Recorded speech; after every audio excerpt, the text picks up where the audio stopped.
Yo, what's up mga idol? Halos $10 million ang isinuko ni Klay Thompson para makaalis sa Dallas Mavericks. Nagkasundo sina Klay Thompson at Dallas Mavericks sa isang buyout at ayon sa ulat ni Michael Scotto ng Hoop Site, humigit kumulang $9.8 million ang ibinalik ni Klay Thompson sa Dallas Mavericks. Malaking halaga iyon pero malinaw na may bagong direksyon na siyang gustong tahakin.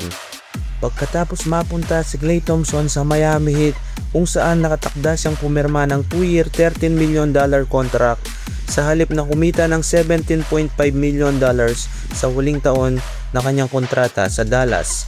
Pinili ni Klay Thompson na isuko ang malaking bahagi nito para makasama ang isang contender na team. Sa dalawang season niya sa Mavericks, nag-average siya ng 12.9 points per game at 38.7% mula sa 3-point range. Pero napakalaki na rin ang pagbabago sa Dallas.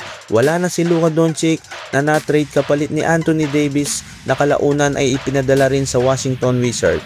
Nagpalit din ng management at coaching staff ang Mavericks habang naghahanda silang bumuo ng mas batang kupunan na nakasentro kay Cooper Flagg. Para kay Klay, ibang oportunidad naman ang naghihintay sa Miami. Mas kailangan ng Miami Heat ang kanyang experience at 3-point shooting, lalo na sa paligid ni Giannis Antetokounmpo. Kaya ngayon matapos isuko ang halos $10 million, makikita natin kung sulit ba ang malaking sakripisyo ni Klay para sa bagong chapter na kanyang karir sa Miami Heat. Valid ba ang pagkadismaya ng Thunder fans kay Chet Holmgren? Sa Game 7 ng Western Conference Finals laban sa San Antonio Spurs, nagkaroon si Chet Holmgren ng isa sa pinakamasamang performance. Nagtapos siya ng may 4 points, 4 rebounds, 2 steals at 2 blocks. At ang mas nakakagulat, hindi siya gumawa ng kahit isang field goal sa isang second half. Malaking problema ito para sa Thunder dahil wala si Jalen Williams, kaya kailangan sana ni Shai Gilgeous-Alexander at Chet na mag-step up. Samantala, binuhat ni Shai ang koponan gamit ng 35 points at 9 assists. Maging si Cason Wallace ay naging aggressive, nagtala ng 17 points at 5 3 points. Pero habang lumalaban ang Thunder, tila nawala naman si Chet sa opensa.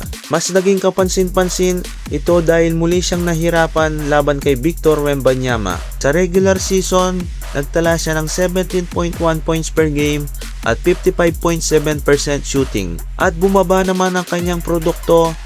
Ang makalaban ng San Antonio Spurs, bumaba si Chet sa 10.5 points per game at 38.7% shooting laban sa San Antonio Spurs. Samantala sa huling 5 laro ng Western Conference Finals, nag-average si Wembanyama ng 25.8 points per game, 7 rebounds at 2.4 blocks per game.